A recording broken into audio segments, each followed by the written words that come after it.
Today, we will discuss one of the important theory in language acquisition that is called behaviorism. What is behaviorism? How does it functions? How can a person learn a language in behaviorism way? Behaviourism তত্ত্ব হচ্ছে মূলত ভাষা শেখার ক্ষেত্রে একটি পরিবেশগত উদ্দীপনা, অনুকরণ এবং পুনরাবৃত্তি ও অনুকরণের মাধ্যমে ভাষা শেখার প্রক্রিয়া। সহজভাবে বলতে গেলে পরিবেশ, অনুকরণ এবং কোনো একটা উদ্দীপনা বা স্টিমুলাসের মাধ্যমে ভাষা শেখার একটা প্রক্রিয়া হচ্ছে বিহেভিয়ারিজম। যদি আমরা একটা উদাহরণ দিই, বিষয়টা একটু ক্লিয়ার হবে।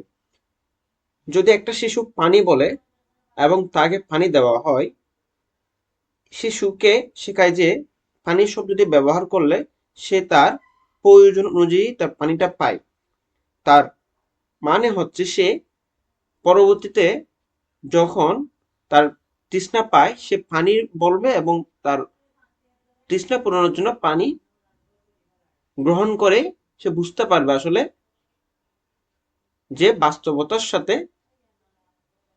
তার ওয়ার্ডের সাথে কিভাবে করে সে ভাষাটা শিখতে পেরেছে। কিংবা যদি শিশু ভুলভাবে বলে আমি খেলতে যাইছি, বাবা মা সংশোধন করে বলেন আমি খেলতে গিয়েছিলাম, এতে শিশুটি ধীরে ধীরে সঠিকভাবে শুদ্ধ রূপটি শিখতে পারে। অর্থাৎ কোন একটা অভ্যাস গঠন, পুনরাবৃত্তি, স্টিমুলাস রেসপন্স বা উদ্দীপনা প্রতিক্রিয়া কিংবা অনুকরণের মাধ্যমে একটা ভাষা শেখার প্রক্রিয়াই হচ্ছে behaviourism. So behaviorism in language acquisition is the idea that children learn to speak by copying what they hear and being rewarded for saying things correctly. অর্থাৎ তারা তাদের আশেপাশ থেকে তারা যেসব বিষয় শ্রবণ করেছে সেই জিনিসটা তারা কপি করে, শিশুরা কপি করার পর তারা সেটা অ্যাপ্লাই করে এবং being rewarded for saying things correctly, এবং তারা যদি সঠিকভাবে ওই বিষয়টা যা তারা অনুকরণ করেছে শিখেছে ওই জিনিসটা যদি সঠিকভাবে তারা অ্যাপ্লাই করে তখন তার রিওয়ার্ড পায়। রিওয়ার্ড মানে হচ্ছে তারা তাদের যে প্রাপ্যটা পায় তারা বুঝতে পারে এই বিষয়টা পড়লে হয়তো আমরা বা শিশু বুঝতে পারে ওই বিষয়টা বললে আমি এই বিষয়টি পাচ্ছি। তার মানে হচ্ছে কপিং এবং অ্যাপ্লাইং এর মাধ্যমে একজন শিশু একটা ভাষা শিখতে পারে। It focuses on learning through practice repetition and reward without assuming any special built-in language ability. উদাহরণের মাধ্যমে বিষয়টা একটু ক্লিয়ার করতে চাই আমরা। A parent says, say mama.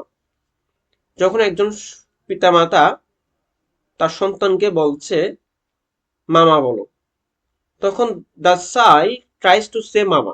শিশুটিও তার পিতামাতার মতো কপি করে অনুকরণ করে বলছে মামা। If the child says it correctly, the parents smile. তখন তার পিতামাতা হাসছে, সন্তুষ্ট হচ্ছে, claps or says good job, positive reinforcement. এই যে রেইনফোর্সমেন্টের মাধ্যমে এই শিশু অনুধাবন করতে পারছে যে আসলে সে কারেক্ট। যদি সে মামা সঠিকভাবে উচ্চারণ না করে কিংবা সঠিকভাবে সে প্রয়োগ না করে তখন প্যারেন্টস তাকে রিপিটেড স্টিমুলাসের মাধ্যমে পুনরায় তাকে বলার মাধ্যমে কারেক্ট করে শিখিয়ে দেওয়া হচ্ছে। The child learns to say mama because they were rewarded for it. আর সঠিকভাবে বলতে পারলে তারা এটা খুব সহজে গ্রহণ করতে পারছে। So over time, with more practice and rewards, the child learns more words and phrases. This process is all about repeating and reinforcing what works. অর্থাৎ কোনো একটা ভাষা শিখতে হলে আমরা রিপিটিং এবং রেইনফোর্সের মাধ্যমে যে ভাষাটা শিখবো সেটাই হচ্ছে behaviourism. Behaviorism as applied to language acquisition is a theory rooted in the work of B.F. Skinner. B.F. Skinner মূলত behaviorism নিয়ে সর্বপ্রথম ধারণা দেন, and other behaviorists who emphasize the role of environmental factor and observable behavior in learning. According to behaviorism, language learning occurs through interaction with the environment. অর্থাৎ বিহেভিয়ারিস্টরা মনে করে ভাষা শিক্ষাটা মূলত একটা ইন্টারেকশন প্রক্রিয়া, আর ইন্টারেকশনটা হবে এনভায়রনমেন্টের সাথে, পরিবেশ থেকে। অর্থাৎ তার আশেপাশের অবস্থা, তার আশেপাশের পরিবেশ, ইমিটেশন, কপির মাধ্যমে একটা ভাষা শিখতে পারবে। Relying heavily on reinforcement, imitation and conditioning. Key principle of behaviourism in language acquisition, অর্থাৎ ল্যাঙ্গুয়েজ একুইজিশনের মূল যে তত্ত্বগুলো আছে, মূল আইডিয়া বিষয় যেটা আছে, সে বিষয়টি হচ্ছে ইমিটেশন, অনুকরণ করা। Children learn language by mimicking the speech of other. শিশুরা জন্মগতভাবে বা আমরা জন্মগতভাবে কোনো একটা ভাষা শিখি, সেটা হচ্ছে অনুকরণের মাধ্যমে, অন্যজনকে কপি করে। Specially care givers, care givers বলতে আমাদের আশেপাশে যারা থাকবে তাদেরকে আমরা অনুকরণ করব। They replicate words the structure they hear around them. তারা যে ওয়ার্ডগুলো শ্রবণ করে, শুনতে পায়, তারা পরবর্তীতে রেপ্লিকেট করে, তারা এগুলো রিপিট করে এবং তারা রিলেট করে এবং তারা এটা অ্যাপ্লাইও করে। দেন reinforcement,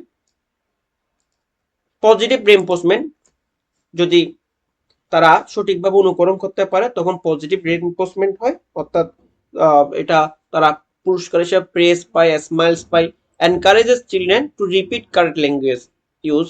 negative reinforcement or lack of reinforcement may discourage incorrect language uses. তারা যদি ইনকারেক্টলি অ্যাপ্লাই করে তখন তারা এটা ডিসকারেজ হয়, তখন তারা আবার কারেক্টটা সঠিকভাবে শিখে নেয়। সো সঠিক শব্দ বা বাক্য ব্যবহার করলে শিশুর প্রশংসা বা অন্য কোনো পুরস্কার পায়, যা তাদের সঠিক ব্যবহার চালিয়ে যেতে উৎসাহিত করে। দেন conditioning, language learning is viewed as a process of forming association between stimuli and responses. For example, a child learns to associate the word milk with receiving milk, reinforcing the use of the word.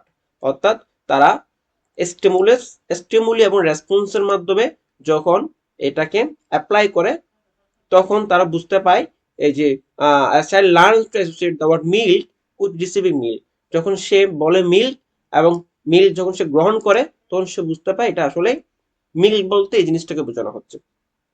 Stimulus response, stimulus response হচ্ছে মূলত পরিবেশ থেকে উদ্দীপনা পেলে শিশু প্রতিক্রিয়া দেয় এবং এই প্রক্রিয়ায় ভাষা শিখে। অর্থাৎ language is acquired as a response to stimuli in the environment. পরিবেশ থেকে তারা একটা উদ্দীপনা পায় বা তারা যখন ভাষা শিখে তখন তারা যেভাবে রিয়েকশনটা গ্রহণ করে ওইটা তখন পরবর্তীতে অ্যাপ্লাই করে। For instance, a parent pointing to a cat and saying cat acts as a stimulus, prompting the child to respond by repeating the word. অর্থাৎ একটা বিড়ালের দিকে তাকিয়ে যখন তারা ক্যাট বলে তখন তারা যে প্রতি উত্তরটা পায়, এর প্রতি উত্তরটার মাধ্যমে তারা পরবর্তীতে আবার এই শব্দটা রিপিট করে। সো ভাষা শেখার যে প্রক্রিয়া, রেনফোর্সমেন্ট, কন্ডিশনিং, স্টিমুলাস এবং ইমিটেশন, এগুলি হচ্ছে এনভায়রনমেন্টাল থিওরিজ বা আমাদের বিহেভিয়ারিজম থিওরি।